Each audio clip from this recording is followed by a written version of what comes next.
এরপরে প্রশ্ন হলো, আমার মেয়ে একটা হাসপাতালে কল সেন্টারে চাকরি করে, অভাবী সংসার, তবু বারণ করা সত্ত্বেও চাকরি করে।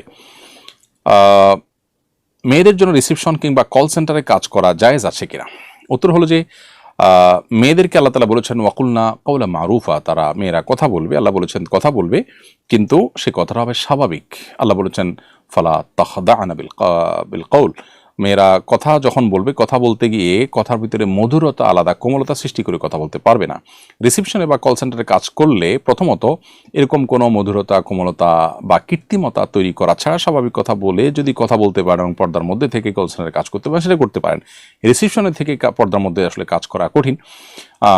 অতএব তার পর্দা, তার শালীনতাকে সবকিছুর উপরে প্রায়োরিটি দিতে হবে।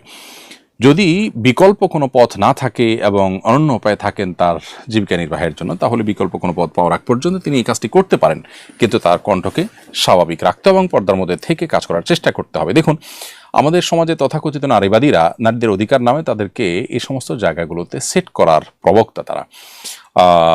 কেন রিসেপশনে একজন সুন্দরী তরুণী নারীকে বসানো হয় সেটি বোঝার জন্য পণ্ডিত হওয়ার প্রয়োজন নেই। সেখানে কোনো বৃদ্ধ, সেখানে কোনো নারী যিনি বৃদ্ধাশ্রমে গিয়ে আশ্রয় নিতে হয়েছে, অথচ তিনি কর্মক্ষম, এরকম কোনো নারীকে কেন অ্যালাউ করা হয় না? খুব স্পষ্টতই এখানে আসলে কাস্টমারদেরকে মনোরঞ্জনের জন্য একটা ব্যবস্থা করা হয়। এটা নারীর জন্য অনেক বড় অপমানের বিষয়, কিন্তু জেনেও আমরা না জানার ভান করছি এবং না বোঝার ভান করছি। এই জন্য ইসলাম একজন নারীর ব্যক্তিত্ব, একজন নারীর সম্ভ্রম এবং সম্মানকে, ইজ্জতকে সবকিছুর উপরে দেখে। এই জন্যই কিন্তু পর্দার বিধানটা আমাদেরকে আল্লাহ মেনে চলার জন্য নির্দেশ করেছেন।